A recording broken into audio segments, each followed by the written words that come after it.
Welcome one and all, I am Joshino and today I'll be discussing the newest patch for Planetside 2 as of the 16th of April 2014.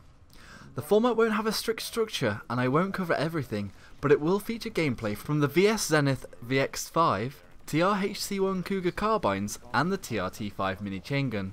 So first of all, I haven't completely sorted out the new weapons, apart from the chaingun, so everything I say is going to just be a first opinion, and any early observations. This is just a disclaimer. Here I am playing at the new Med Labs with the VS Zenith. I'll just say that with this new iteration of the base, they seem to have drawn upon the Esamirian philosophy of more walls everywhere, which I have mixed feelings about, but I do miss some of the openness of this base. The Zenith is completely default at this point, as I unlocked it with certification points rather than station cash, which left me a little out of pocket, but I've since unlocked the first rank of forward grip, which has really steadied the weapon. But from other people using it in my outfit, they were suggesting that with the advanced forward grip and compensator, this weapon gives some extreme control. Anyway, my opinions on it thus far, it is not too dissimilar from the default Solstice VE3, with a little flavour of the faster VX67, obviously being that it does have a very slightly higher rate of fire.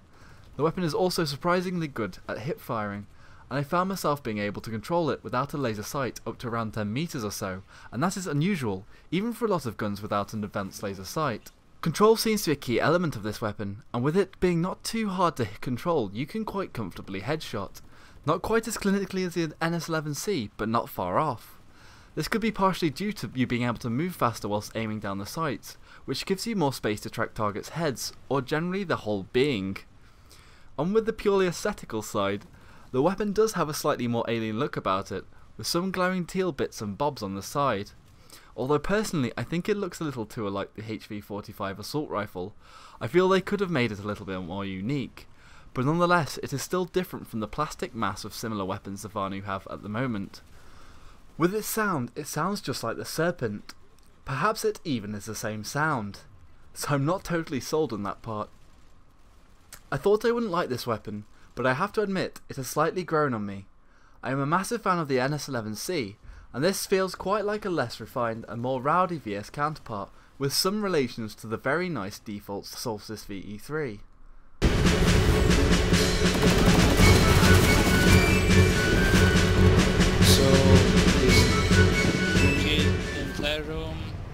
Onto the Cougar. Rawr. Does this feline roar like a big cat or purr like a kitten? Well, I have to say that I'm really enjoying this weapon, and it is really a new gem in the TR's arsenal.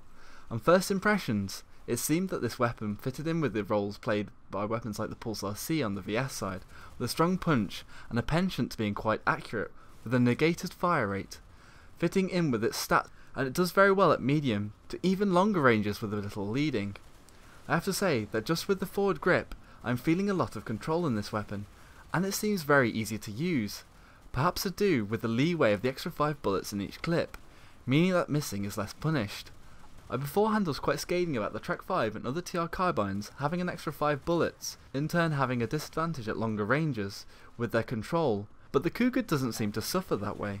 It is also nice and different to have a powerful TR weapon, but with still a few of their flavours and the extra bullets. Something else I noticed is that initially I bought the laser sight and thought I'd wasted 100 certs, but it really did seem to tighten up the hip fire and actually seemed to do quite well in close quarters. When I switched over to the forward grip, I could tell there was a gap in its hip firing capabilities, unlike with the ACX-11, which seemed to have little effect. The look of the weapon is quite unique and gives the impression it is one of a kind. I also like its very recognisable and individualistic sound profile. It even has its own suppressed presence. I have been a fan of the Pulsar C, and I can see myself playing a lot with the Cougar.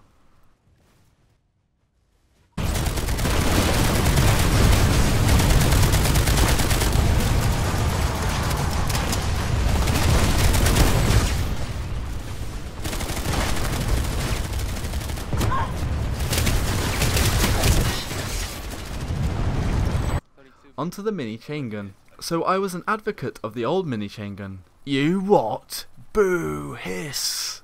Come on now.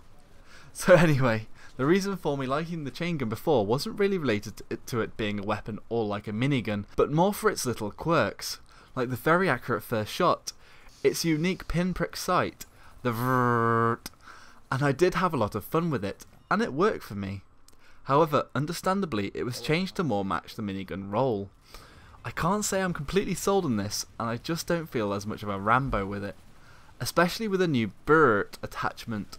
Whilst it is very good at an initial burst, there is a massive downtime after you've fired, and being a heavy, it is hard to move away whilst reloading. Like say the GD7F, which has a high rate of fire, and then a big reload where you can fly off in the meantime. Also, I feel that when engaging groups, the chain gun before, with a bit of versatility, allowed you to take on a whole room or area if you caught them by surprise, because you could target people at different ranges and actually aim for them, but now it seems only useful spraying up close or in a single space. This is partially a turn off for me, because it loses one aspect of skill input it once relied on. Now it only really relies on positioning and movement, which is also why I'm not too fond of shotguns. So I can't completely say I'm satisfied with the new chain gun, and I will definitely miss the old one. Anyway, there is a lot more in the patch notes, so check them out. This week brought a lot of balances and changes. Also, I miss the NC Bandit carbine. Something I will mention is they buffed the C85 canister mounted shotgun, and a subscriber requested I get some footage with it, so this may make it easier for me. I also have a YouTube collaboration video coming out tomorrow, with a lot of other YouTubers set up by Drathamus. So, thank you very much for watching. If you like what you saw or heard, or perhaps even tasted, like, share and comment away. I will try to answer any questions. Also, subscribe to see more. Until next time, Joshino.